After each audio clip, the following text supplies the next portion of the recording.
నమస్తే, welcome to జై హో సక్సెస్ మంత్ర. నేను ఎస్ఎస్ లక్ష్మి. ఇవాళ మన ఎపిసోడ్లో టాపిక్ నైపుణ్యం లేకపోతే. దీనికి సంబంధించి మనకు వివరించడానికి మనతో పాటు ఉన్నారు కార్పొరేట్ ట్రైనర్ అలాగే లైఫ్ కోచ్ అయిన చెల్ల రామఫణి గారు. ఆయన ఏం చెప్తారు నైపుణ్యాలకు సంబంధించి ఆయన మాటల్లోనే తెలుసుకుందాం. నమస్తే అండి రామఫణి గారు. నైపుణ్యం అంటే స్కిల్ డెవలప్మెంట్స్ అని ఎన్నో వింటూ ఉంటాం. అసలు నైపుణ్యం అంటే ఏంటి? Soft skills get little respect but they make or break your career అంటాడు పెగ్గీ క్లాస్ అనే ఆయన. ఈ సాఫ్ట్ స్కిల్స్ అనేవి సరళ నైపుణ్యాలు. అంటే మనకున్న నాలెడ్జ్ వేరు. ఆ నాలెడ్జ్తో మన ప్రవర్తన వల్ల మనం నిరంతరం ఉద్యోగ జీవితాన్ని ఎటువంటి బ్రేక్ లేకుండా గడుపుకోవడం వేరు.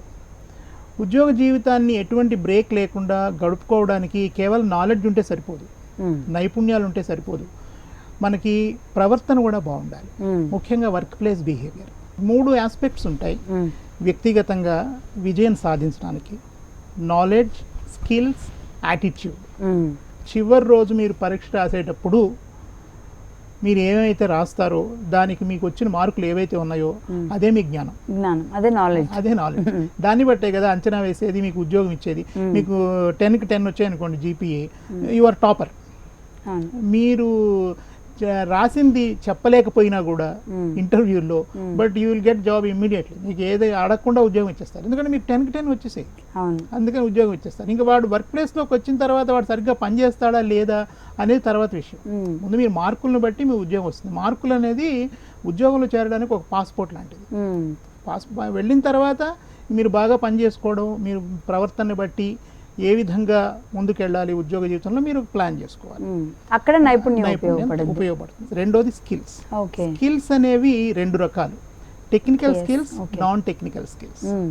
టెక్నికల్ స్కిల్స్ అంటే మీ ఉద్యోగం ద్వారా మీరు బీటెక్ మెకానికల్, ఎలక్ట్రికల్, ఈసీఈ లేకపోతే కంప్యూటర్స్ ఏదైనా సరే, మీరు ఏ నాలెడ్జ్ అయితే, సాంకేతిక పరిజ్ఞానం ఏదైతే సంపాదించుకున్నారో that is your skill, basic skill. అంటే మీరు వర్క్ ప్లేస్లో మీరు ఉద్యోగం చేయడానికి ఉపయోగించే నైపుణ్యం. ఈ నైపుణ్యంతో పాటు, ఈ సాంకేతిక నైపుణ్యాలతో పాటు సరళ నైపుణ్యాలు కూడా డెవలప్ చేసుకోవాలి. అంటే నాన్ టెక్నికల్ స్కిల్స్, సాంకేతిక నైపుణ్యాలు కానీ వాటిని కూడా డెవలప్ చేసుకోవాలి. అదే ప్రవర్తన. వాటినే బిహేవియరల్ స్కిల్స్ అంటారు. బిహేవియర్ అంటే ప్రవర్తన నైపుణ్యాలు. పొద్దునే ఆఫీస్కి వెళ్ళడం కానీ టైంకి వెళ్ళడం, ఫస్ట్ ఆఫీస్కి టైంకి వెళ్ళడం, అందరికీ గుడ్ మార్నింగ్ చెప్పడం, ఇవన్నీ ఏముందండి చిన్న చిన్న విషయాలే కదా, అవి మాకు తెలియదా అంటారు. Knowing is not doing, doing is doing. తెలియడం వేరు, చెయ్యడం వేరు. చెయ్యడం వలన ఎఫెక్టివ్నెస్ వస్తుంది. ఊరికి నాకు అన్నీ తెలుసు 3 మాటలు ఉన్నాయి, ఐ నో ఎవ్రీథింగ్. ఈ 3 మాటలు చాలా డేంజరస్. ఎప్పుడైతే ఈ 3 మాటలు మీకు మనసుకు బాగా ఎక్కాయో మీరు ఇంకా ఎవరు చెప్పింది వినరు. ఎప్పుడైతే మీరు వినలేదో, వినడం అంటే లిజనింగ్ స్కిల్స్, ఎప్పుడైతే మీరు వినలేదో, మళ్ళీ లిజనింగ్ అంటే అది ఆచరణకి దారి తీయాలి. చెప్పింది విన్నావా అంటాడు బాస్, అంటే విన్నాను సార్ అంటాడు. వింటే ఏం చేయాలి? వింటే చేయాలి కదా. అంటే నువ్వు చెప్పింది వినలేదన్నమాట. నువ్వు ఎందుకు చేయలేదంటే నువ్వు వినలేదనే అర్థం. అంటే వినికిడి ఎప్పుడు కూడా, ఆలోచన ఎప్పుడు కూడా ఆచరణకి దారి తీయాలి. మనం విన్నది ఎప్పుడు కూడా ఆచరణకి దారి తీయాలి. అందుకనే బాస్ కోపం వస్తుంది. అంటే పుణ్యం కొద్దీ పురుషుడు, నైపుణ్య కొద్దీ ఉద్యోగం అన్నారు. అంతే కదా. అంటే మనం ఎంత పుణ్యం చేసుకుంటే దాన్ని బట్టి మనకి తగిన భర్త లభిస్తాడు అని అంటుంటారు కదా. అలాగే నైపుణ్యం కొద్దీ ఉద్యోగం.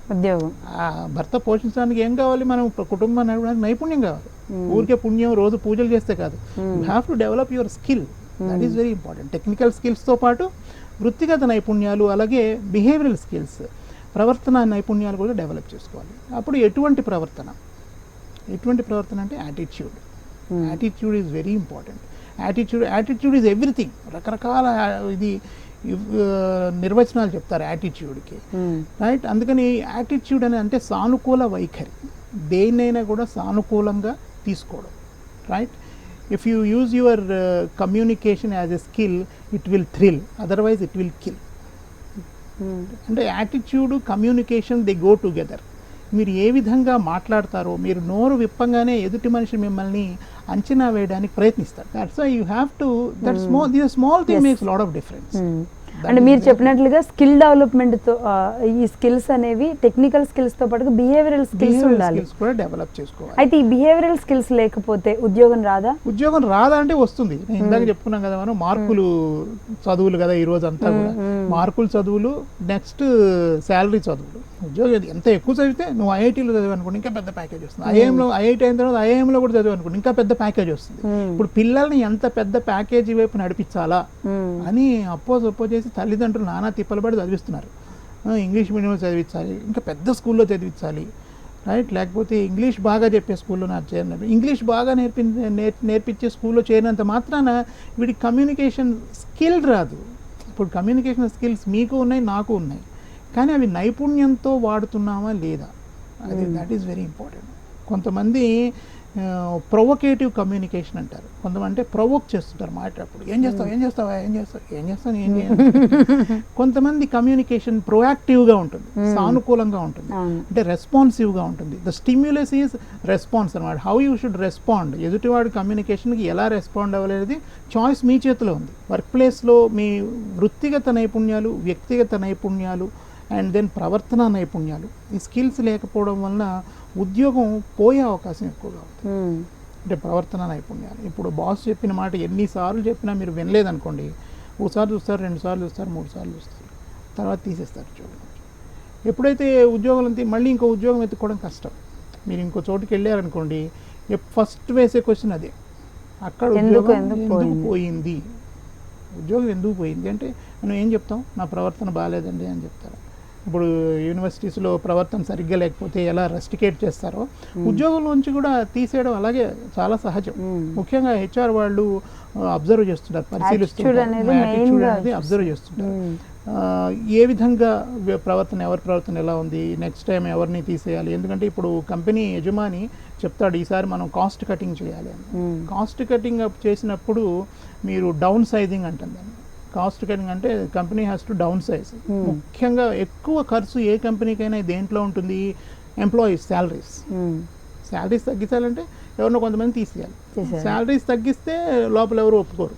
అందుకని ఏం చేస్తారు, ఎవరైతే ప్రవర్తన సరిగ్గా లేదో, ఎవరి చిన్నలో ప్రవర్తన సరిగ్గా లేదంటే వాళ్ళు ఏం పెద్ద లోపలికి వచ్చిన తర్వాత రౌడీలాగా బిహేవ్ చేయరు, చిన్న మైనర్ ఏదన్నా కూడా బాస్ మాట వినకపోయినా కూడా తీసేస్తారు. కొంతమంది ఏంటంటే, నేను వాడి మాట వినేది, వాడికంటే నేనే తెలియగలవాడు, నేనే ఎక్కువ చదువుకున్నాను, వాడు BA నేను MBA, లేకపోతే వాడు BBA నేను MBA, వాడి మాట నేను వినేది అంటే, ఈ విధమైన ఈగో మస్ట్ గో.